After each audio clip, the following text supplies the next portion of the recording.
আসসালামু আলাইকুম। নূর kitchen with টিপসের পক্ষ থেকে আজকে আমি একটা রেসিপি নিয়ে হাজির হলাম। আজকে মাহে রমজানের প্রথম দিন। আমি আজকে একটা রেসিপি নিয়ে চলে এসেছি।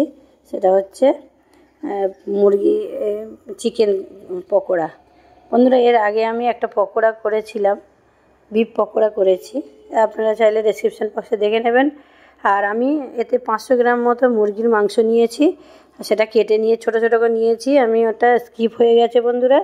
আপনারা মাংসটা নিয়ে শুধু বোনলেস মানে হাড় ছাড়া মাংসটা নিয়ে আপনারা এরকম কুচি কুচি করে কেটে নেবেন, ছোটো করে কেটে নিয়ে। আর আমি ছোটো ছোটো করে পেঁয়াজটাও কেটে নিয়েছি, পেঁয়াজটার সঙ্গে কেটে পেঁয়াজটা দিয়ে দিয়েছি। আর এখানে আমি এবার বিভিন্ন উপকরণগুলো অ্যাড করব। আমি এটা মাংসটা নিয়ে নিলাম। এবার আমি লেবুর রস এতে আমি অ্যাড করব। বন্ধুরা, লেবুর রসটা আমি এতে ভিনিগার সয়া সস দেবো না, ভিনিগারও দেবো না। আমি এখানে লেবুর রসটাই ব্যবহার করব। তাই এখানে লেবুর রসটা দিয়ে দিলাম। দিয়ে এইবার আমি এখানে 2 চামচ মতো কর্নফ্লাওয়ার, আমি কর্নফ্লাওয়ার দিয়ে দিলাম। এইবার এক এক করে আমি সমস্ত উপকরণ দিয়ে দেব। কর্নফ্লাওয়ার দেওয়ার পরে এবার আমি বন্ধুরা এই 1 চামচ মতো মানে হলুদ দিলাম। আর গুঁড়ো লঙ্কা দিয়েছি 1 চামচ মতো গুঁড়ো লঙ্কা, কারণ আমি পেঁয়াজের সঙ্গে কাঁচা লঙ্কাও পেস্ট করে নিয়েছি, ওই জন্য অল্প করেই দিলাম। এইবার গুঁড়ো লঙ্কা দেওয়ার পরে এবার আমি মশলা, এটা হচ্ছে সমস্ত মানে উপকরণে দেয়া যাবে। সব রকম মানে এগুলোই দেয়া যাবে। এবার আমি এটা একটা আমার ঘরে তৈরি করা মশলা, এটা বিরিয়ানিও দেওয়া যাবে, মাংসতেও, সব রকম মাংসতেও দেওয়া যাবে। মশলাটা দিয়ে দিলাম। এবার আদা রসুনের পেস্ট আমি এখানে ছোটো চামচের 4 চামচ দিয়ে দিলাম। এইবার বন্ধুরা আমি একটু জিরে মরিচ ধনিয়া একসঙ্গে গুঁড়ো করে এটাও দিয়ে দিলাম। এবার বন্ধুরা আমি একটু লবণ দিয়ে দিলাম। লবণটা আন্দাজ মতো দেবেন, আপনারা যেমন খান তেমন দেবেন। এইবার আমি আমার রাখা পেঁয়াজ আর লঙ্কা পেস্ট করে রাখা এটাও দিয়ে দিলাম। এখানে এটাও দিয়ে দিলাম। দিয়ে এবার সর্ষের তেল, আমি এবার একটু, এখানে সাদা তেল দেব না, আমি একটু সর্ষের তেল দিয়ে দিলাম। সর্ষের তেলটা ওই 2 চামচ মতো দিয়ে দেবেন। সর্ষের তেলটা দিয়ে এবার ভালো করে এখানে একটু আমি এলাচ গুঁড়োও দিয়ে দিলাম। দিয়ে ভালো করে এবার আমি সমস্ত উপকরণটা মাখিয়ে নেব।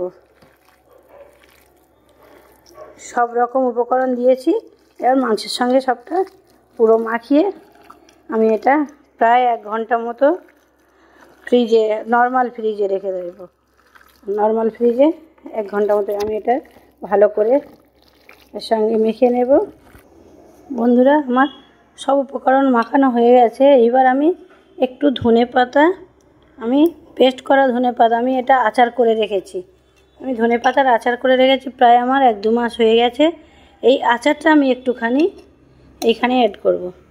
2 চামচ মতো এই আচারটা, এখানে ধনেপাতার আচার এইখানে অ্যাড করে দিলাম। দিয়ে এর সঙ্গে ভালো করে আবার মাখিয়ে নেব।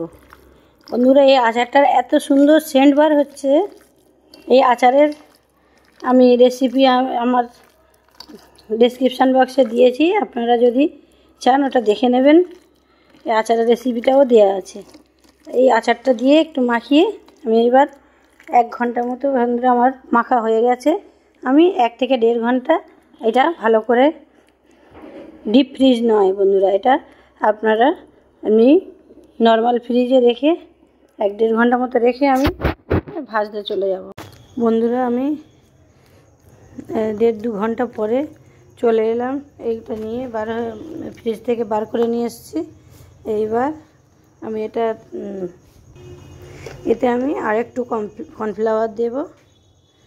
কর্নফ্লাওয়ার দিয়ে এবার আমি কড়াই তেল বসিয়ে দিয়েছি। এবার আমি ভাজতে চলে যাব।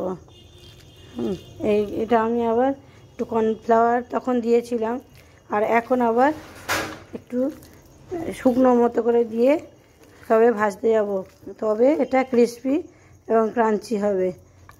এটা তবে খেতে ভালো লাগবে, মচমচে হবে। তাই আমি কর্নফ্লাওয়ারটা দিয়ে ভালো করে ঘেঁটে দিলাম, ভালো করে এরকম মাখিয়ে নিয়েছি, এর সঙ্গে মাখিয়ে নিয়ে এবার আমি ভাজতে চলে যাব। বন্ধুরা, আপনারা চাইলে এতে একটু চালের গুঁড়ি দিতে পারেন। চালের গুঁড়ো দিলে ওটাও ভালো ক্রিসপি হয়। আপনাদের কর্নফ্লাওয়ার না থাকলে চালের গুঁড়ো দেবেন। এবার আমি এইভাবে গোল গোল করে একটা একটা করে ছেড়ে দেব।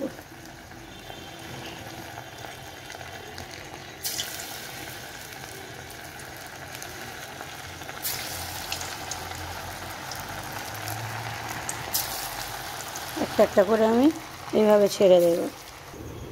বন্ধুরা, আমার পকোড়াগুলো প্রায় ভাজা হয়ে এসছে। আমি এবার তুলে নেব। পকোড়াগুলো এরকম ভাজা হয়ে এসেছে, আমি একটা পাত্রেতে তুলে নিচ্ছি। এইভাবে সব পকোড়াগুলো আমি ভেজে নেব। বন্ধুরা, আমার পকোড়াগুলো ভাজা হয়ে গেছে। পকোড়াগুলো সব ভাজা হয়ে গেছে, এবার আমি সবটাই তুলে নেব। বন্ধুরা, আমি সব পকোড়া তুলে নিয়ে চলে এসেছি।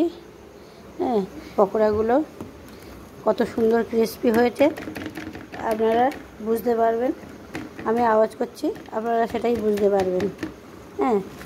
এত সুন্দর ক্রিসপি হয়েছে আর এত সুন্দর টেস্টি হয়েছে, আপনারা করে না খেলে বুঝতে পারবেন না।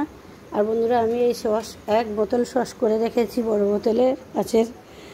এই সস দিয়ে সব পকোড়া খাওয়া হবে। আমার এই পকোড়াটা আপনাদের যদি ভালো লেগে থাকে তাহলে লাইক, কমেন্ট, শেয়ার করবেন। আর আমার পাশে থাকতে নিত্য নতুন আমার রেসিপি পেতে আপনারা আমার চ্যানেলটা সাবস্ক্রাইব করে রাখবেন। বন্ধুরা, আমার শরীরটা খুবই খারাপ ছিল, তাই অনেক দিন আমি করিনি রেসিপি। এবার টুকটাক করে শরীরটা একটু ভালো হয়েছে, তবে গলা ভালো করে এখনও সারেনি, তাই করতে পারিনি।